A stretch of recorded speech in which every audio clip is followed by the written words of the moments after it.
Alright, cherubs. Right now we're looking at Hans Holbein's The Ambassadors. Let's start by identifying some characters. To the left we have Jean de Dinteville, French ambassador to Henry VIII in 1533 when this was painted. To the right we have George de Selve, Bishop of Lavore, also a French ambassador when this was painted. These are clearly two young, successful men, and the items on the shelf behind them represent that success. The lute, flute case, and open hymn book illustrate their success in music. The terrestrial and celestial globes, along with the sundial, illustrate their success in astronomy. The arithmetic book, open with a square, illustrates their success in arithmetic and geometry.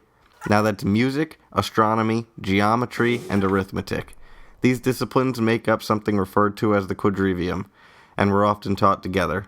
Shame that is rarely the case today. Rarely would you hear an astronomer discuss his or her search to find the music of planets as they whip through space. Their mastery of the other fields within the liberal arts, the trivium, are implied by their profession. Grammar, logic, and rhetoric are the tools of the ambassador. Perhaps the most impressive instrument in the painting, however, is the human brain. It is humanity's unique ability to perceive the patterns and symmetries of the universe, and these tools, developed and built by humans, help bring our surroundings into focus.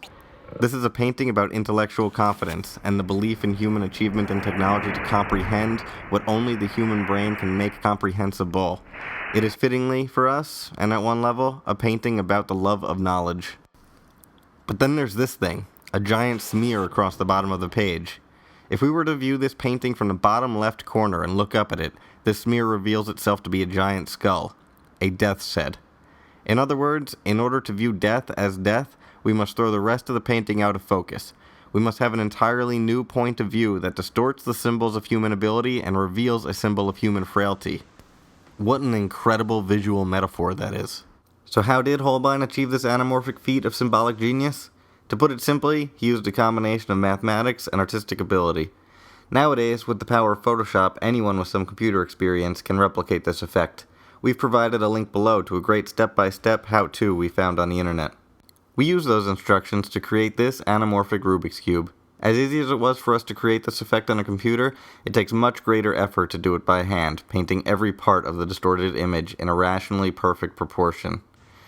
It's not quite so simple as stretching out the whole picture. As you see, the squares elongate more and more the farther they are from the bottom of the page, which would need to be our perspective to see the effect. We used Geometer Sketchpad to illustrate why these distortions occur.